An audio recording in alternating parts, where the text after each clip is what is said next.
Hello friends, welcome to the fascinating world of theatre.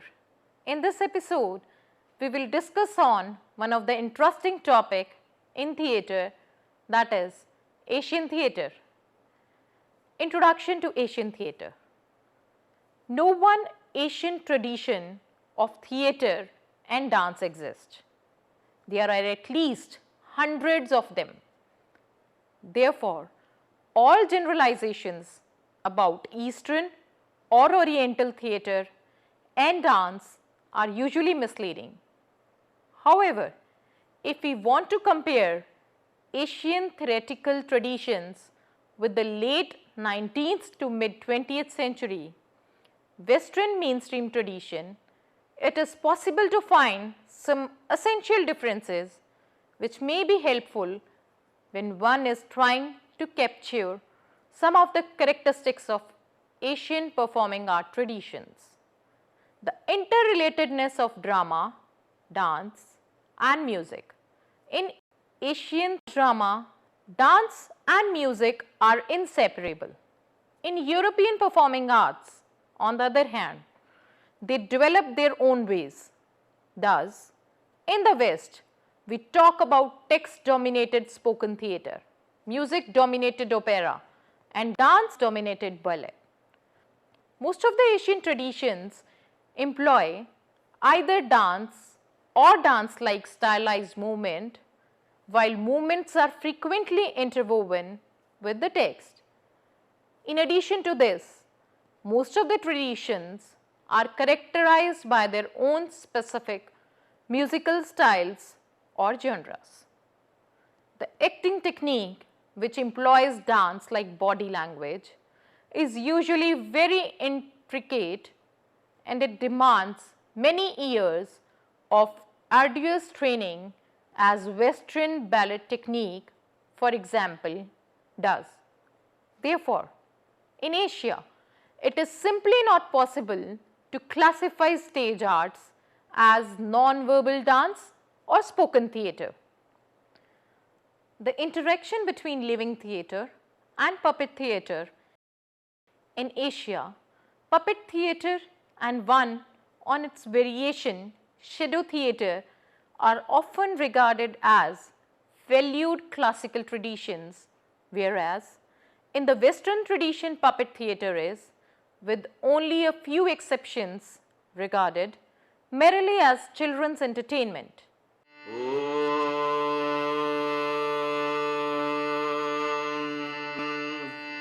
ಆದಿಯಲಿ ವಂದಿಪೆನು ಗಣನಾಥಗೆ.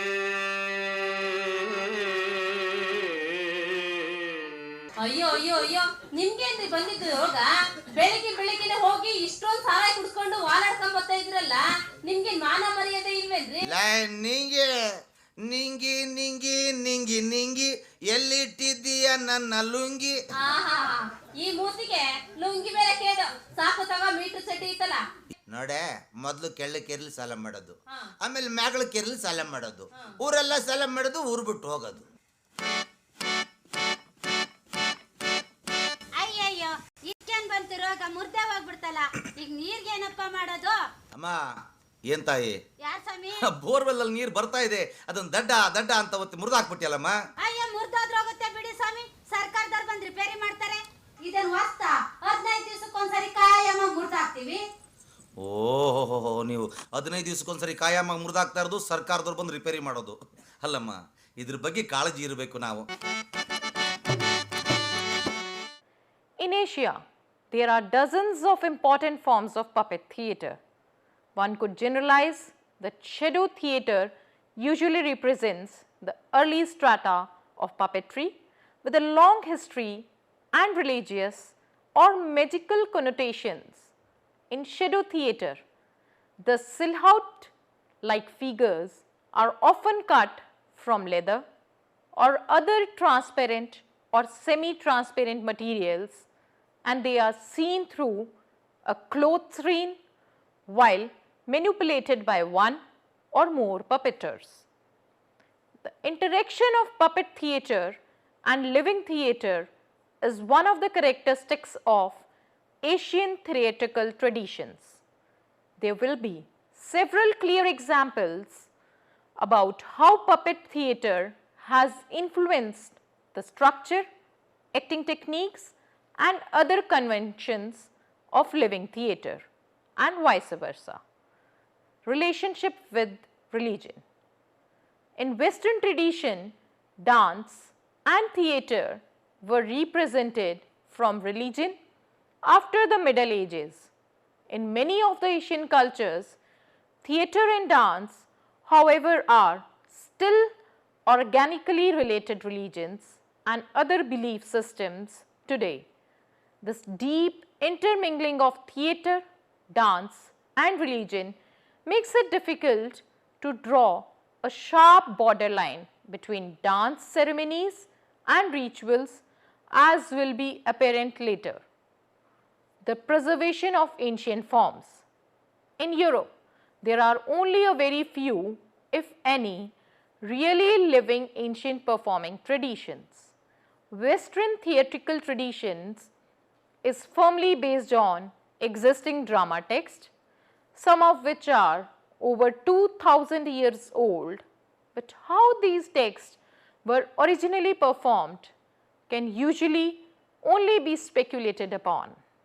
In Asia, there is, however, an abundance of theatrical traditions with histories of hundreds, sometimes even thousands of years, in which the performance traditions with specific acting techniques are also still preserved. This may be due to the deep interrelationship with religion and rituals. Religious art trends to be conservative in nature and changes of style are mainly avoided. Thus, Asia is a treasury of traditions representing different stages of the development of theatrical performances, from Stone Age rituals to later complex court performances and to modern, often Western influenced styles. Most of these traditional preserves not only a literary heritage, but also an acting technique, costuming, masks, a makeup system, etc., that have retained much of their original qualities throughout the centuries. The origins of Asian theatrical traditions. In Asia, as in many other regions in the world, the origins of theatre and dance can be traced back to several early archaic types of performance. In Asia, they include first, early religious rituals, second, ancient movements imitating animals or so-called animal movements, third, the martial arts, fourth, the art of storytelling, fifth, the complex behavior codes of different periods, the most intricate of them being court etiquette, also left their undeniable marks on the theatre and dance. In fact, most of the so-called classical styles of Asian performing arts, formulated roughly from the 13th to the 19th centuries, can be analyzed or deconstructed so that these original root traditions can be recognized. In the later classical traditional, these root traditions are, however, intermingled with each other in surprisingly various ways. Rituals. In many cultures, the origin of theatrical art can be traced back to early religious rituals. In ancient Greece, for example, the classical tragedies involved from earlier powerful rituals, performance in honor of the god, and the origins of dance in China are both found in ancient shamanistic performances. In the West, as mentioned before, the connection between theatre, dance and religion was broken after the Middle Ages and the Renaissance.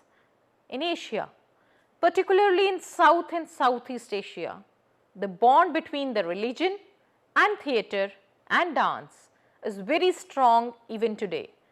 This may be at least partly explained by religious attitudes. God may be praised through the visual arts, architecture, and even singing, but more physical expressions were more or less prohibited in a religious context. In most of the Asian religions, such as Hinduism and Buddhism, such a strict division between the sinful body and pure spirituality has not existed, and thus the human body has retained its holiness. It has been accepted as a worldly medium to praise even spirits and gods. Many forms of performance, for example, temple dances, are in fact regarded as offering prayers, gaining merit, or a kind of spiritual meditation. One example of how theoretical practice evolved from rituals is the mudras or symbolic hand gestures. So, crucial to Indian dance and theatre traditions. They develop from the age-old sacred gestures used in religious rituals by the Brahman priest. An abundance of ceremonial elements can still be found in many of the Asian theatrical traditions simply because most of them stem originally from earlier rituals, and actually a dance or theatre performance itself can in many cases still be regarded as a ritual. Trance rituals and shamanism. As a broad generalization, one could say that the rituals connected with trance elements seem to represent a very early stage of ritual performances. They often seem to precede the present institutionalized religions such as Christianity, Islam, Hinduism, and Buddhism. In many of the Christian and Muslim cultures, these early examples of religious expressions were forbidden and destroyed. This is not, however, the case in many of the Asian cultures, in which later religions such as Hinduism and Buddhism did not abandon the earlier layers of belief systems, but rather assimilated them into their own ideologies and practices. Trance indicates a kind of fascinating or half-conscious state of mind which can be attained by several means of techniques. They include suggestive, rhythmic music, whirling movements, the control of breathing, and the use of mind-altering substances. In this other state of mind, the performance or the performers of the rituals, and sometimes also members of the audience, are able to contact the spirit world. Trance rituals are strongly associated with the early belief systems, usually called shamanism. The term was earlier related to the so-called northern shamanistic belt, which extended from northern Scandinavia to Siberia, Manchuria, and Korea in the east. In this form of shamanism, the shaman priest had various roles. He or she could act first as a healer, second as an oracle, third as a mediator between the ancestors or spirits and the community he or she was serving. This northern form of shamanism has now mainly disappeared with the exception of Korea, where the tradition is still thriving today. Shamanistic ritual as a form of theatre. Shamanistic rituals often include features which relate them to theatrical performances. During the ceremony, the spirit priest often wears clothes which refer to the particular spirit the shamanist is getting in touch with. There is, however, a crucial difference between a shamanistic ritual and a conventional theatrical performance with its make-believe agreement. It is the fact that shamanistic ritual has generally been regarded to be true or genuine, not a kind of fictional stage presentation we are usually familiar in the theatre. These kind of ritual trance performances have generally been regarded as very important for the spiritual life and well-being of the community in which they are performed. They have offered a channel in which to communicate with spirits and ancestors or to grant, for example, a good harvest, etc. Trance rituals can be almost uncontrollable in their spontaneity and power. This creates an element of actual danger for the performer and sometimes for the audience as well. It can actually be a question of life and death, as will be seen later in connection with some Indian and Balinese traditions. This, of course, is a crucial difference between an authentic trance ritual and our conception of a theatrical performance. Trance rituals in Asia. Some of the characteristics of trance rituals were described with the references to the kind of shamanism as has appeared in the region of the so-called northern shamanistic belt. If shamanism is slightly more widely defined, as it now tend to be, it is possible to find trance traditions with shamanistic features almost everywhere in Africa, Central and South America, and especially in Asia. As has been pointed out, most of the kind of traditions seems to stem from archaic, mostly animistic belief systems preceding the present institutionalized religions. Structurally, the trance rituals are not always strictly divided into a possessed spirit priest and his or her passive spectators. Sometimes there is no clear borderline between the executor of the ritual and its observers. One example of this kind of ritual is the famous Chris dance in the so-called Kelunararang dance drama of Bali.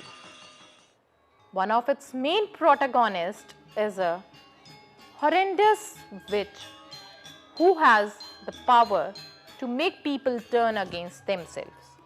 The performance reaches its culmination in the self-stabbing dance, where part of the village audience, incited by blind rage, attack the witch.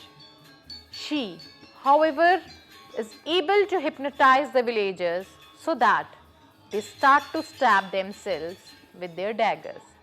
This extremely dangerous dance is controlled by the village priest, who bring the dancers back to normal consciousness. This Chris dance is not only an example of how the borderline between the performer and the audience in a trance performance melt away. It is also an example of how an Asian trance ritual can be assimilated into an later type of performance, since the trance section is absorbed into later story material. Many of the Asian religions assimilated the earlier belief systems and their practices. Similarly, the trance element has been assimilated into later theatrical forms, Kelunareng being but only one example of this phenomena. Pati tingkihannya kena muncatan nanang sini tuh. Kini bejenang cuma pelekosan. Yan cik kan? Memen canggih juga. Mana nang cik? Gancang. Kalau cang mentakon deh, memen cau ranci jelek, nanang cau jelek, jenang cau jelek, cocok. mẹ miền chi chile, mẹ miền chi gay, nang chi gay, bagos. Tang dia jenang. As in the Chris dance, the element of danger is also strongly present in many other trance performances. One example is a certain tradition of the Tiam tradition from Kerala in southwestern India. There, a young man is chosen to perform the ritual, before which he meditates and fasts for a longer period. Before the ritual, he is dressed with the leaves from the trees and elaborate makeup is painted on his face, while his eyes and mouths are covered with a kind of silver mask. Torches are added to his costumes and they are set on the fire when the performance starts. During the ritual, the performer whirls around. If he himself catches fire, it is interpreted as a negative sign. If, however, he does not catch fire, it is seen as a sign that the gods are satisfied. Now, the actor in ritual performances. The role of an actor in ritual performances differs from the role of an actor in mainstream Western theatre. In Western theatre, it is common that actor uses his or her own personality, memories, expressions, and particular physiognomy to create a role. This is not the case in most of the archaic ritual performances. In contrast, the performer often tries to weep out his or her personality by, for example, fasting and meditating. The performer is often expected not to act the role of the god, spirit, or mythological character, but rather to receive it in order to be able to serve as its embodiment. The embodiment of a sacred being or character is also possible by employing fixed costuming, masks, or complicated makeup systems. By these devices, the personality of the performer is dispelled and performers are able to embody the sacred being in a similar way generation after generation. It is probably because so many Asian theatre and dance traditions have their origins in the archaic rituals that the conception of acting in many classical traditions also still bears similarities to the actor's role in archaic rituals. Fixed role categories, costuming, masks, or makeup keep stage characters alive for centuries, and only an actor dancer with decades of training is able to add something new to the interpretation of the role.